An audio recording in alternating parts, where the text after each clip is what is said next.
middle mount, right? So the point was you need to be underneath the elbows.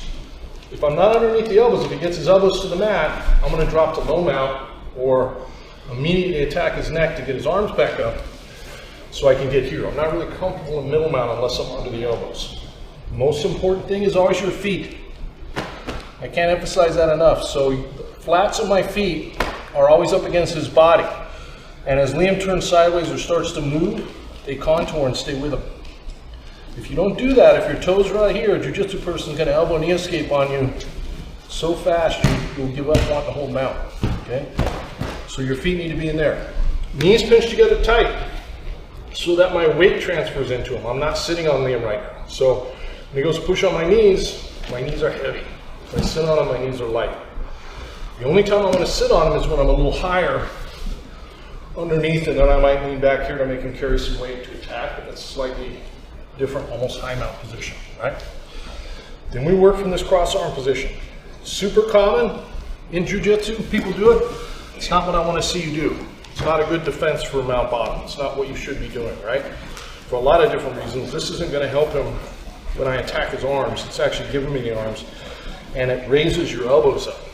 So it lets the person climb where you don't want. But you guys go in tournaments and things like that, you will wind up with people who do this too. Okay, so it don't work. So the first one, wrist and elbow.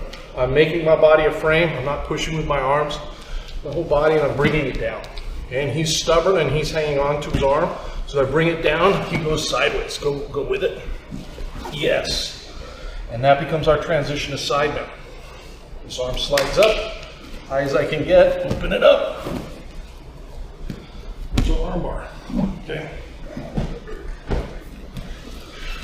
So whichever arm is on top, I'm going for the bottom one. So switch. Right. I want this arm, but I'm going to get this arm by attacking the one on bottom. Extend my arm. Use my body weight. He rotates with it. Transition to side mount. Heel tight in the belly. I keep my hand here. Other hand scoops up. High as I can get on my shoulder.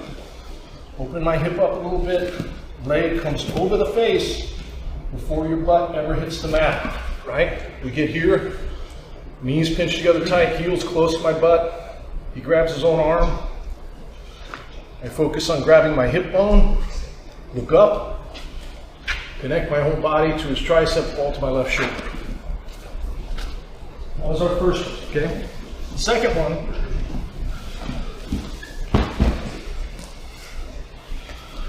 over here, transitions to side mount, and I feed to the gift wrap. From that gift wrap, my hand is always on the mat. If I lift my hand up and he's strong, again, it's about it, right? Yeah. As soon as I put my weight on that hand, get your arm back, very difficult, right? This one comes under, grab my own wrist.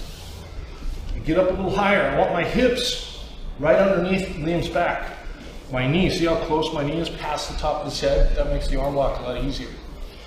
I'm pushing my tailbone into him, try and go back to your back. I'm not going to let him go back to his back. The only way he can go is belly down, and if he does, we'll choke. Jiu-jitsu person won't, other people will go belly down, right? So I arm lock, I rotate my arm in front of his face first, and then the same thing. Leg comes over the head before your butt hits the mat. Back into this, if he grabs, back to my left shoulder. Okay, let's start with those two, and if you have questions or anything, raise your hand. Go ahead. Okay, look here. Yep. Yep. Two things. Just to make sure, when we're doing it like this, we're doing the introduction stage. Like introduce the technique, do it without resistance. Then we isolate and drill it. You don't learn it until you start doing it. But the point behind the introduction stage is try and do it perfectly.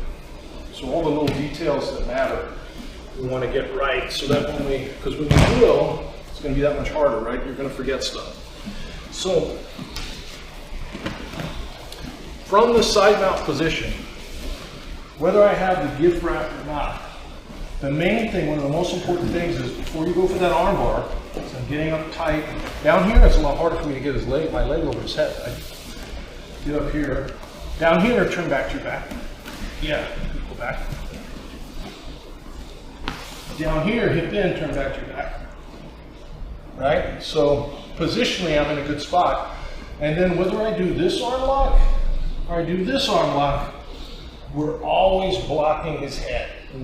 I can't go for an arm bar and not block his head. If I go like this and go for an arm bar, he can move his head this way. If he can move his head that way, yes, he can get his arm out. If he can't move his head that way, get your arm out. Right? So remember, that's why whichever one we did, right, there's always a hand in front of that face. Very important. Now as I fall back and we're in our arm lock position, which leg keeps him down? Sit up, Franklin. Good. It's my bottom one. If I use this my top leg, rock your feet, sit up. Definitely sit up. Rock your feet, sit up. Turning that knee down is what keeps the guy on his back. This one keeps him from getting his elbow to the mat. Turn your elbow to the mat. Good. Back. Turn your elbow to the mat. No chance. Okay. So that's why your heels are close to your butt and your knees are pinched together. This arm, if he's very strong, one of the main mistakes people make is they kind of panic and freak out and try and break the grip. And in all the there's a lot of different ways to do that.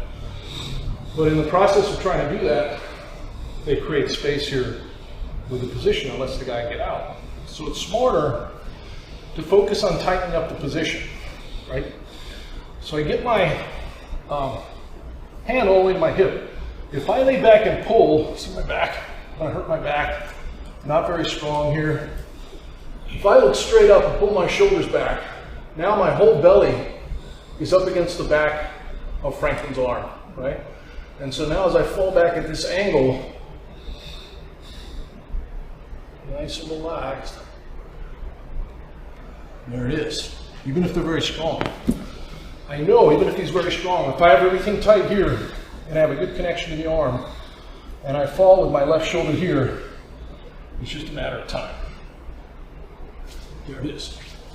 And I don't need to panic and do all the other stuff to try and get him to break his grip. So you're going to find yourself in that position a lot. You want to make sure you're comfortable down there and treat it like a pin.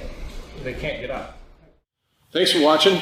Make sure you subscribe, hit the bell for frequent updates because we're updating this every week. And make sure you comment and like and share our videos. We appreciate it, and we definitely try and respond to all the comments. And if you like what we're doing and you like the material, check out SBG University, SBGU, and you're going to see a ton more in much greater depth than what you see here on YouTube. Thank you very much.